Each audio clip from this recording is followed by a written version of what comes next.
जय श्री कृष्णा। अश्विनी मास के कृष्ण पक्ष की अष्टमी तिथि को जीवित पुत्री का व्रत किया जाता है।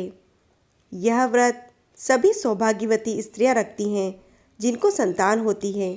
साथ ही जिनको संतान नहीं है वे स्त्रियां भी पुत्र की कामना और पुत्र की लंबी आयु के लिए यह व्रत रखती हैं।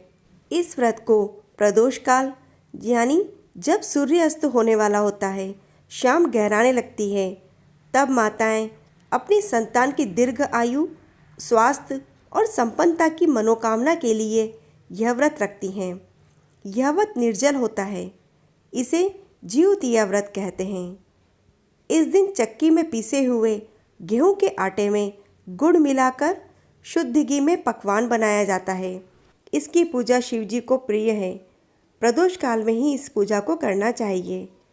व्रत का पारण दूसरे दिन अष्टमी तिथि की समाप्ति के पश्चात किया जाता है। एक बार पार्वती जी ने एक स्थान पर स्त्रियों को विलाप करते हुए देखा, तो उन्होंने महादेव से इसका कारण पूछा कि ये विलाप क्यों कर रही हैं, ये दुखी क्यों हैं।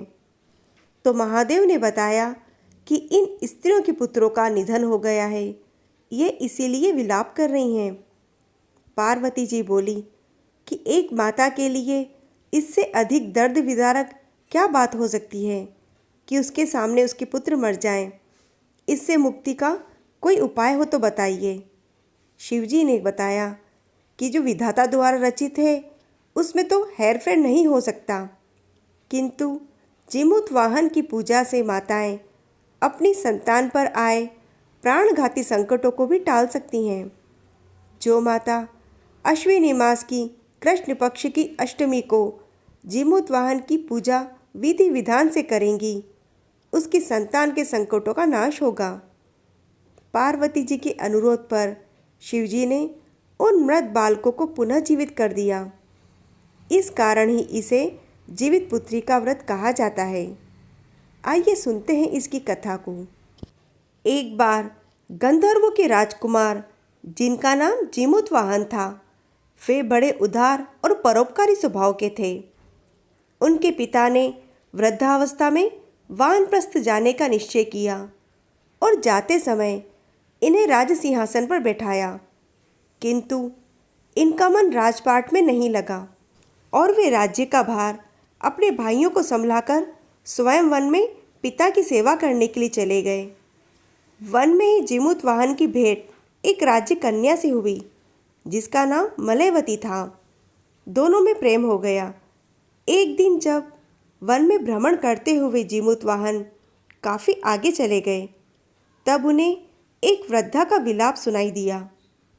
पूछने पर वृद्धा ने रोते हुए बताया कि मैं नागवंश की स्त्री हूँ, मुझे एक ही पुत्र है और पक्षीराज गरुड़ के कोप से मुक्ति दिलाने के लिए नागों ने यह व्यवस्था की है कि वे गरुड़ को प्रतिदिन भक्षण हेतु एक युवा नाग सौंपेंगे।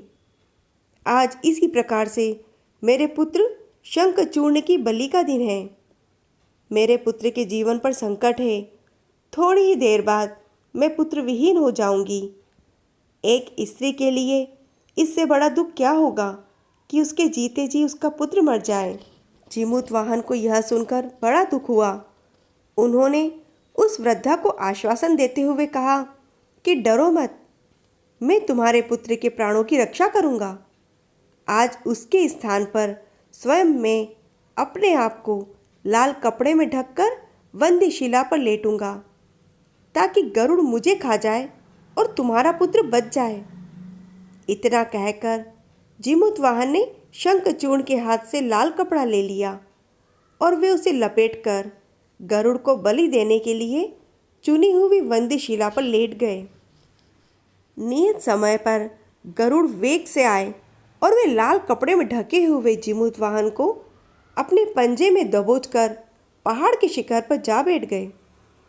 गरुड़ ने अपनी कठोर चोंच का प्रहार किया और जीमूत वाहन के शरीर से मांस का एक बड़ा हिस्सा नोच लिया। इसकी पीड़ा से जीमूत वाहन की आंखों से आंसू बह निकले और वे दर्द से कराहने लगे। अपने पंजे में जकड़े प्राणी की आंखों में से आंसू और मुंह से कराह सुनकर गरुड़ बड़े आश्चर्य में पड़ गए, क्योंकि ऐसा पहले कभी नहीं हुआ। उन्होंने जीमूतवाहन से उनका परिचय पूछा तो जीमूतवाहन ने सारा किस्सा कह सुनाया कि कैसे एक स्त्री के पुत्र की रक्षा के लिए वह अपने प्राण देने आए हैं, और उन्होंने कहा कि आप मुझे खाकर ही अपनी भूख को शांत करिए। गरुड़ जी उनकी बहादुरी और दूसरे की प्राण रक्षा के लिए स्वयं का बलिदान देने की हिम्मत से बहुत ही प्रभावित हुए। उन्होंने स्वयं पर बड़ा पछतावा हुआ और वे सोचने लगे कि एक यह मनुष्य है जो दूसरे की पुत्री की रक्षा के लिए स्वयं की बलि दे रहा है, और एक मैं हूँ जो देवों के संरक्षण में हूँ किंतु दूसरों की संतान की बलि ले रहा हूँ। उन्होंने जीमूतवाहन को मुक्त कर दिया और कहा कि हे उत्तम मनुष्य, मैं तुम्हारी भावना और त्याग से प्रसन्न हूँ। मैंने तुम्हारे शरीर पर जो घाव किए हैं मैं उसे ठीक कर देता हूँ। तुम अपनी प्रसन्नता के लिए मुझसे कोई वर मांग लो। राजा जीमूतवाहन ने विनीत वचनों में कहा, हे पक्षीराज, आप तो सर्वसमर्थ हैं। यदि आप प्रसन्न हैं और वरदान देना चाहते हैं तो आप सर्पों को अपना आहार बनाना छोड़ दें। आपने अब तक जितने भी प्राण लिए हैं उन्हें जीवन प्रदान करें। गरुड़ ने सबको जीवन दान दे दिया और नागों की बलि न लेने का वरदान भी दिया। इस प्रकार जीमूतवाहन के साहस से नाग जाति की रक्षा हुई। गरुड़ ने कहा कि तुम्हारी जैसी इच्छा हो वैसा ही होगा। हे राजा, जो स्त्री तुम्हारे इस बलिदान की कथा सुनेगी और विधि पूर्वक व्रत का पालन करेगी, उसकी संतान मृत्यु के मुख से भी निकल जाएगी। तब से ही पुत्र की रक्षा हेतु जीमूतवाहन की पूजा की प्रथा शुरू हुई।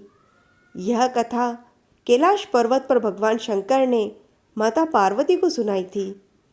जीवित पुत्रिका के दिन भगवान श्री गणेश, माता पार्वती जी और शिव जी की पूजा एवं ध्यान के बाद कथा सुननी चाहिए। जय श्री कृष्णा।